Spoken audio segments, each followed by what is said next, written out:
ऐसे है दोस्तों, माय चांसलर ना पहले तक ऐसे लगता था कि डोनाल्ड ट्रंप किसी भी वक्त ये हुक्म दे देंगे कि ईरान में वो धमाका करे, वो हमला करे B-2 बोमार से जिसकी के इजराइल डिमांड कर और फ्लीट टीम। लेकिन अभी डोनाल्ड ट्रंप की तरफ से व्हाइट हाउस ने एक बयान जारी किया है जिससे लगता है कि डोनाल्ड ट्रंप थोड़ा थोड़ा स्टेप बैक कर रहे हैं, कुछ ब्रीथिंग स्पेस ले रहे हैं।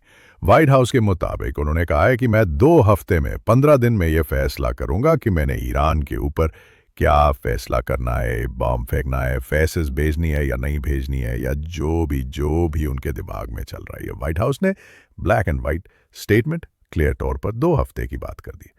अच्छा, अब ये उस वक्त किया गया है जब वहां पे जनरल आसिम मुनीर मौजूद हैं, पाकिस्तान के आर्मी चीफ फील्ड मार्शल मौजूद हैं। इसकी भी एक सिग्निफिकेंस है, इस पर हम बाद में बात करेंगे। लेकिन ये 15 दिन की विंडो डोनाल्ड ट्रंप ने क्यों ली है हमारे ख्याल में? ये क्योंकि जंग जारी है, तो जंग में everything is distraction, all the war is deception. ये नोलोकतम जापो आपते, ये दुश्मन को धोखा ही आपने देना होता है। लिहाजा आप नहीं कह सकते कि ये 15 दिन वो वाकई दरस्त कह रहे हैं, वेट करने का कह रहे हैं, या ये भी कोई गेम है। देखिए, अगर सिर्फ हम इस बात को उनके फेस वैल्यू पर भी लें तो 15 दिन में वो क्या अचीव करना चाहते हैं? सबसे पहले तो ये कि वो जो चीज़ चाहेंगे वो ये कि इजराइल ज़्यादा से ज़्यादा ईरान के आर्स को डिप्लीट करें, ज़्यादा से ज़्यादा ईरान के जो मिसाइल्स हैं, लॉन्ग रेंज मिसाइल्स, वो ख़त्म हो। जो कि हमने पहले भी अपने लाइव सेशंस में बात की कि ईरान ज़ाहिर है अनलिमिटेड वक्त तक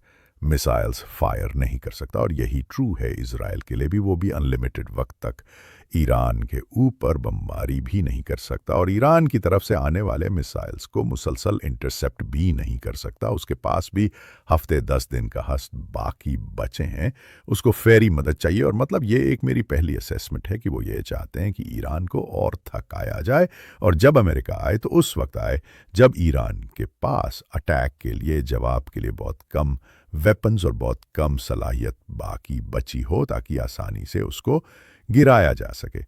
दूसरा, और B-2 प्लेन ने, जो कि ये 3000 पाउंड वजनी 3000 पाउंड वजनी पंप को उड़ाकर चलता है, जो जहाज इन्होंने अपने तमाम टेस्ट, तमाम चेक्स पास किए हैं, लेकिन वो तमाम टेस्ट ही थे। एक्चुअली इसको आज तक टेस्ट नहीं किया गया बैटलफील्ड में, एनिमी के खिलाफ इसको कभी टेस्ट नहीं किया गया, तो ये पहला टेस्ट होगा। क्या अमेरिका इतना बड़ा वेपन सिर्फ इसराइल के लिए उसकी एक डिमांड पर भी इस्तेमाल करेगा? आप बहुत से लोगों को ये महसूस होगा कि हाँ, ज़रूर करेगा। मुझे भी ये लगता है कि अमेरिका इतना प्रेशर शायद इसराइल कर ना ले सके, लेकिन ये इतनी सादा बात भी नहीं है, क्योंकि ये छोटा फैसला नहीं है कि अगर उस बम को फेंकने के बाद मामला ख़त्म होता हो तो शायद अमेरिका ये फैसला कर ले। लेकिन आप जहन में रखें कि उस बम को फेंकने के बाद मामला ख़त्म नहीं होगा। उसके बाद अगर ईरान ने जो उसकी माइंस उसके पास है, छोटी छोटी माइंस, उसने लीजिए फारस में जगह जगह फैलाने के लिए उसने पूरा बंदोबस्त कर रखा है। उसकी मिनी सबमरीन्स वहाँ हैं, और वो जो स्टेट ऑफ हॉर्मस है उसका जो 6 से 10 किलोमीटर का एक नैरो पाथ है, जहाँ से कि वेसल्स, जहाँ से कि ऑयल टैंकर्स और अमेरिकन जहाज़ भी गुजरते हैं हैंगो के। वैसे तो वो 60 किलोमीटर में एक जगह पे है, एक जगह पे जहाँ ये बहुत कम भी है वहाँ पे 33 किलोमीटर है, लेकिन जो रास्ता है एक जहाज़ का वो 6 से 10 किलोमीटर ही है, क्योंकि जितनी उसकी पानी की कम से कम एक जगह और चौड़ाई है उस तमाम जगह से,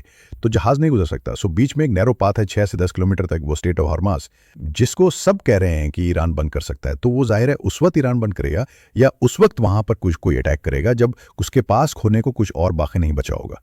तो अगर अमेरिका $10 बिलियन के बम फेंक भी देता है और ईरान की तरफ से कोई भी एक हमला हो जाता है उसकी सरजमीन पर नहीं, उसके अड्डों पर, उसके सोल्जर्स के खिलाफ, तो अमेरिका बाउंड होगा फिर उसका जवाब देने का, और उस सूरत में उसको ग्राउंड पर आना पड़ेगा, ईरान के सरजमीन पर आना पड़ेगा, क्योंकि फिर वहाँ पर नई हुकूमत इंस्टॉल करनी है, तो फिर आपको ग्राउंड पर आना पड़ेगा। ग्राउंड पाएंगे तो फिर ये लड़ाई कब खत्म होगी, जाहिर है फिर ये कोई भी नहीं बता सकता।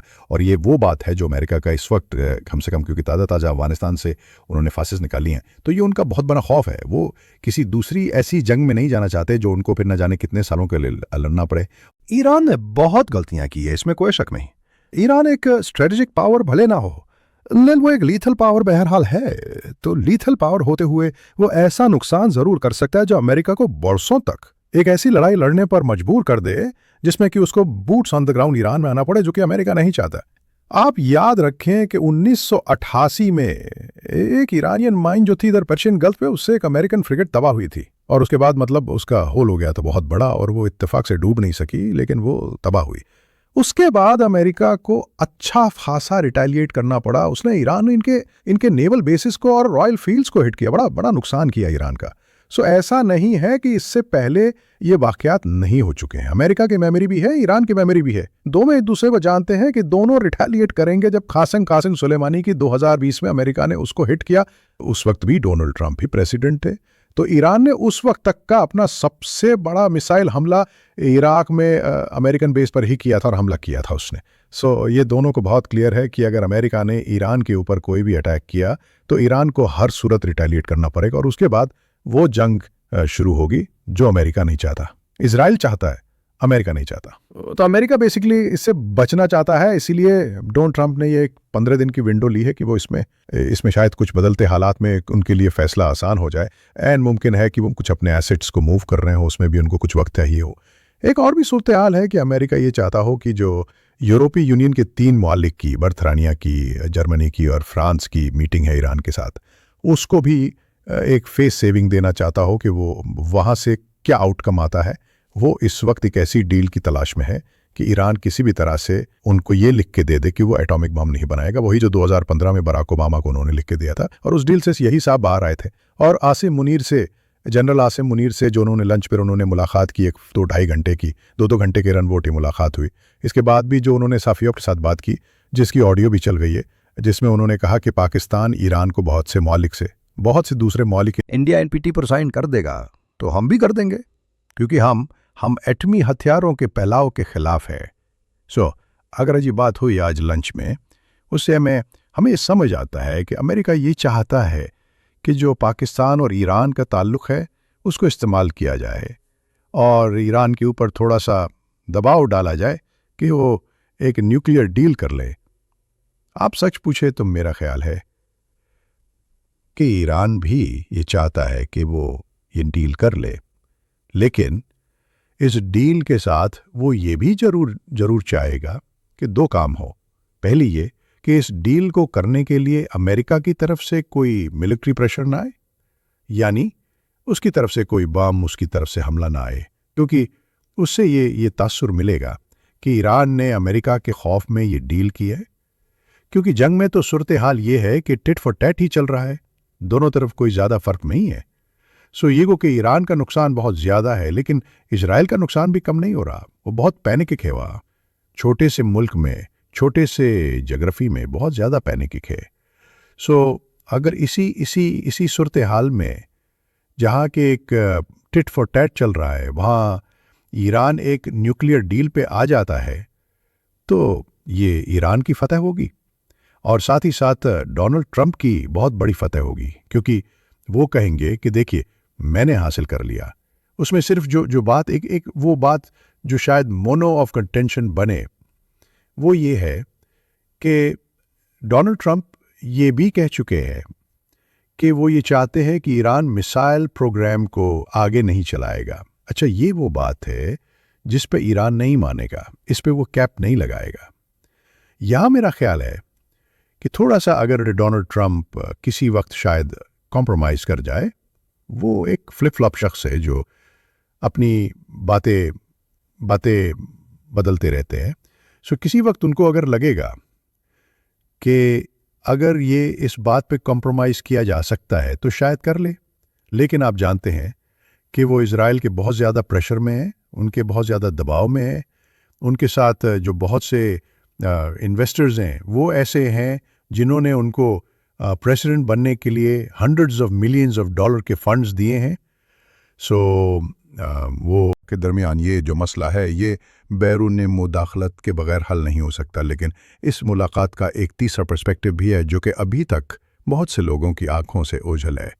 वो ये कि अमेरिका ने बहुत अरसे से, जब से इंडिया को अपने सर्कल में लिया और उसको बहुत ज़्यादा अहमियत देना शुरू की और पाकिस्तान को मुकम्मल इग्नोर करना शुरू किया 9/11 के कुछ अरसा बाद से, उस वक्त से आपने एक बात नोट की कि अमेरिका के पास वॉल्यूवरेज ख़त्म हो गया था, जिसमें वो इंडिया के ऊपर भी एक चेक रख सके डिप्लोमेसी की हदत, क्योंकि दो मुल्कों के ताल्लुकात सिर्फ एक्सपोर्ट के नंबर्स पर ही मुनासिर नहीं होते कि एक मुल्क की $100 बिलियन की एक्सपोर्ट है और एक की $400 बिलियन की है, या एक की चंद बिलियन डॉलर। ये बहुत अहम फैक्टर है, लेकिन सिर्फ ये एक फैक्टर अहम नहीं है। दो मुल्कों के दरमियान दो मुआलिक की स्ट्रेटजिक अहमियत क्या है, उनकी लोकेशनेशंस की जियोग्राफिकल अहमियत क्या है, उस मुल्क की वजह से बाकी मुआलिक के साथ आपके ताल्लुकात किस तरह से अच्छे या बुरे हो सकते हैं। उसके बाद किसी मुल्क के साथ अच्छे या बुरे ताल्लुकात की वजह से आप किसी और मुल्क को कितना बैलेंस कर सकते हैं, उसको कितना दबाव में ला सकते हैं या उससे कितना फ़ायदा ले सकते हैं, ये भी बहुत अहम है। पाकिस्तान के साथ सिर्फ इकॉनमी नहीं, बल्कि इस रीजन में अमेरिका ने अपने आप को बैलेंस करने के लिए भी उसको बहुत ज़रूरत है, पाकिस्तान के अपने रिलेशंस बैलेंस करने के लिए। ख़ास तौर पर जैसा कि मैंने पहले कहा, इंडिया के ऊपर अमेरिका के पास डिप्लोमेटिक चेक ऑलमोस्ट यहाँ पर ख़त्म हो चुका था, क्योंकि इससे पहले तो ये था कि पाकिस्तान और इंडिया को एक दूसरे के ज़रिए वो एक बैलेंस करने की एक उसके पास ऑप्शन था। लेकिन जब से उसने पाकिस्तान को इस इक्वेशन से आउट कर दिया, तो अब इंडिया बढ़ते बढ़ते इस हद तक आ चुका था कि वो अमेरिका में और कनाडा में असैसिनेशंस कर रहा था उनके शहरियों की। सो कोई भी बड़ी ताकत इस चीज़ को कबूल नहीं करेगी कि एक मुल्क को वो इस तरह से एक मुल्क को अपने अंदर फ्री हैंड दे। मेरा ये ख्याल है कि अमेरिका में इस तरह की भी थिंकिंग है कि हमें पाकिस्तान को मुलाकात की डिटेल सामने आ जाएंगे, तो आप ये उसमें देखिएगा कि ये तीनों एंगल किसी न किसी हद तक होंगे। कुछ और भी हो सकते हैं, लेकिन ये आपको उसमें नज़र आएंगे। बहुत से दोस्त ये भी सवाल करते हैं कि क्या ईरान में ये सलाहियत भी है कि वो अमेरिका के जो गल्फ़ में अड्डे हैं या उनके जो शिप्स फिर रहे हैं, उनको ईरान अटैक भी कर सकता है? क्या उसके पास ये सलाहियत बाकी भी बचेगी? आप एक बात गौर करें दोस्तों कि ईरान ने अब तक सिर्फ अपने लॉन्ग रेंज बैलिस्टिक मिसाइल्स ही फायर किए हैं, और चंदे एक हाइपरसोनिक मिसाइल, उसका जो सारा आर्सनल है उसमें जो शॉर्ट रेंज मिसाइल्स हैं, खुसूसन क्रूज़ मिसाइल्स हैं, वो तो उसने एक भी इस्तेमाल नहीं किया। उसके पास नसर है, नसीर है, उसके पास ज़फ़र है, ये एंटी शिप क्रूज़ मिसाइल्स हैं। और आप जानते हैं कि क्रूज़ मिसाइल्स को डिटेक्ट करना, उसको इंटरसेप्ट करना बहुत मुश्किल है बैलिस्टिक मिसाइल्स की निस्बत, क्योंकि इसकी एक तो तयशुदा ट्रजेक्टरी नहीं होती, फिर ये मुनवर करता है। फिर ईरान के पास अल-जुल्फ़कार मिसाइल, जिसकी उसने बहुत शोहरत की है, जिसको या अली मिसाइल भी वो कहता है, वो भी है, जो कि शॉर्ट रेंज क्रूज़ मिसाइल है और ये लैंड मिशन के लिए है। सो ये 4 किस्म के कम से कम मिसाइल उसके पास है जिनकी वो नुमाइश कर चुका है। इसके अलावा जो है हमें नहीं पता, लेकिन इनकी तो नुमाइश कर चुका है। ये 35 किलोमीटर मील से 600-700 किलोमीटर तक ये मिसाइल्स फायर करते हैं, और ये वो रेंज है जिसमें इतनी छोटी रेंज में किसी मिसाइल को डिटेक्ट करना, इंटरसेप्ट करना काफ़ी मुश्किल होता है। सो ईरान ने अभी इनमें से कोई भी फायर नहीं किया, लिहाजा ये तमाम मिसाइल्स वो किसी भी वक्त जब उसको ज़रूरत पड़ेगी, जब वो ये महसूस करेगा कि अब उसके पास खोने को कुछ नहीं बचा, उस वक्त वो ये अमेरिकन बेसिस पर, अमेरिकन शिप्स पर फायर कर सकता है। और वो उस वक्त करेगा जब आयतुल्लाह को हिट कर दिया जाएगा या उसका फर्दो प्लांट मुकम्मल तबाह कर दिया जाएगा, तब करेगा, उससे पहले ये नहीं करेगा। और ये मिसाइल आपने जान ही लिया, इनको रोकना मुश्किल है। अच्छा, अब इसके जवाब में अगर वो ये करता है तो फिर क्या, बहुत से दोस्त कहते हैं कि फिर क्या अमेरिका को ज़रूरत है कि वो ग्राउंड्स में अपनी फोर्सेस लेके आएँ। ज़रा इस बात को आप समझें कि ग्राउंड इन्वेंशन क्या होगी। सो अगर अमेरिका तारीख की ये सबसे बड़ी बेवकूफ़ी कर भी देता है कि वो मॉब बम जो है आके फ़र्दों के ऊपर $10 बिलियन ज़ाया कर देता है, उसके ऊपर इजराइल के लिए खर्च, गवर्नर्स का सारी पोजीशन संभालेंगे। अच्छा, जब वो पोजीशन संभाल लेंगे तो फिर उसको चलने में भी उसको मदद देना पड़ेगी, क्योंकि अगर अमेरिका ग्राउंड ज़मीन पे आके उनको चलने में मदद नहीं देगा तो ज़ाहिर है फिर नए आयतुल्लाह और उनकी फोर्सेस और IRGC, पासराने इंकलाब, ये तमाम उस गवर्नमेंट को चलने नहीं देंगे, क्योंकि एक सेटअप जो चल रहा होता है वो अपने कमज़ोर तरीन हालत में भी एक नए सेटअप से बेहतर होता है, क्योंकि उसके लोग आदी होते हैं और उसको चलाने वाले जानते हैं उसको कैसे चलाना है। तो नए सेटअप को बहुत ज़्यादा तवानाई और बहुत ज़्यादा पावर इंजेक्शन चाहिए होती है, जो बाहर से आएगी तो ही वो काम कर सकेगा। लिहाजा वो उसको अमेरिकन फोर्सेस को ग्राउंड पे आके उस नई हुकूमत को, उस नए ग्रुप को सपोर्ट देना पड़ेगी। और जाहिर है फिर उसके खिलाफ रेजिस्टेंस भी होगी। IRGC लाखों की तादाद में एक फोर्स है। इसके हामियों को और इसके तमाम फोर्सेस को अगर हम शामिल करें, और अलग फोर्सेस भी है जैसे बाहर बैठी हुई है, ये तमाम फिर आके उस नई हुकूमत के खिलाफ गुरिल्ला वॉर लड़ेंगी। उसे बचने के लिए अमेरिका को बहुत कुछ करना पड़ेगा। उसमें अमेरिकन जाने भी जाएंगी और उसमें फिर कितने बरस लगेंगे कोई नहीं जानता। फिर उसको बहुत सारी फाइनेंशियल सपोर्ट भी देना होगी, उसको बिलियंस ऑफ डॉलर्स भी देना होंगे। तो आपका ख्याल है कि अमेरिका ये सब कुछ करने पर तैयार होगा?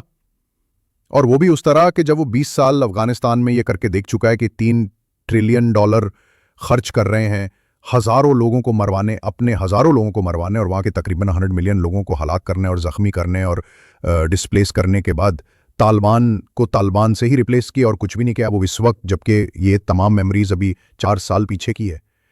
क्या वो तमाम तारीख दोहराने भी इस वक्त फिर तैयार होगा बूट्स ऑन ग्राउंड? क्योंकि आपने ये देख लिया कि इनवीसी तरह होती है, इसके बगैर मुमकिन नहीं है कि वो ग्राउंड में आए, एक शख्स को मार के चले जाए। उसका कोई फ़ायदा नहीं होगा आयतुल्लाह को क़त्ल करने की। बार बार धमकियां अमेरिका और इसराइल दे रहे हैं। आप ये बात जान लें कि जो शख्स भी आयतुल्लाह को, यासवार को, अंसारुल्लाह के चीफ को इस तरह के लोगों को मारने की धमकी देता है, वो ना तो इन लोगों को जानता है और ना वो इस खिते को जानता है। आयतुल्लाह इस वक्त मरने के लिए तैयार बैठे होंगे, क्योंकि ज़ाहिर है वो तो एक लेगेसी छोड़ जाएंगे, वो तो हीरो बन जाएंगे। और कोमू शहर में जहाँ के आयतुल्लाह बनते हैं, जहाँ इसकी तालीम होती है, वहाँ से कोई आके इनकी जगह कोई थोड़ा सा भी समझदार प्रेसिडेंट होता तो मैं बहुत क्लियरली आपको ये कह सकता था कि अमेरिका किसी भी सूरत B2B मार से फॉर्दो प्लांट को इजराइल के कहने पर तबाह करने नहीं आएगा। मैं कैटेगोरिकली कह सकता था। अब भी लॉजिक मेरी यही कहती है, क्योंकि एनालिसिस हम लॉजिक की बेस पर ही करते हैं। गलत हो सकते हैं, लेकिन हमारे पास एक रैशन उसका होता है जो आपके सामने रखते हैं। लेकिन डोनाल्ड ट्रंप के बारे में मैं ये नहीं कह सकता कि वो बहुत समझदार और बड़े घाघ सियासतदान हैं।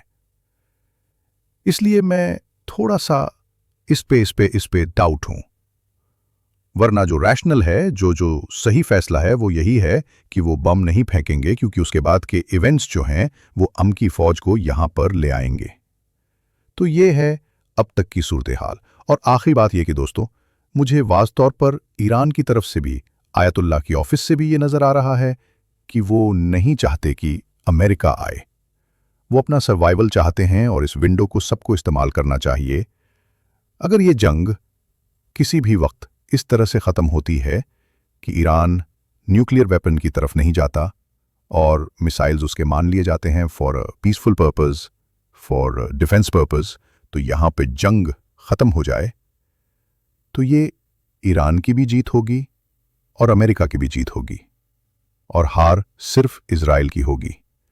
क्या अमेरिका में इजरायली लॉबी और डोनाल्ड ट्रंप के जर्नलिस्ट दोस्त जो हैं, उनके इन्वेस्टर्स जो हैं, वो ये सब कुछ होने देंगे? देखते हैं। बहुत खतरनाक और ड्रामाई सूरत हाल है, क्योंकि अगर इस तरह से जंग बंद नहीं की जाती तो जो दूसरी सूरत है वो हमने आपके सामने रख दी। वो क्या है? बहुत शुक्रिया दोस्तों। हमने अपनी कुछ पिछली वीडियोस में ईरानी इनकलाब के ऊपर बड़े तफसील से डॉक्यूमेंट्रीज बनाई हैं, वो आप यहाँ देख सकते हैं। ईरान और इराक की तवील जंग भी आप यहाँ देख सकते हैं, और अमेरिका ने किस तरह 20 साल अफगानिस्तान में एक ऐसी जंग लड़ी जिसमें तालिबान को तालिबान से रिप्लेस किया गया। ये पूरी जंग भी आप यहाँ देख सकते हैं।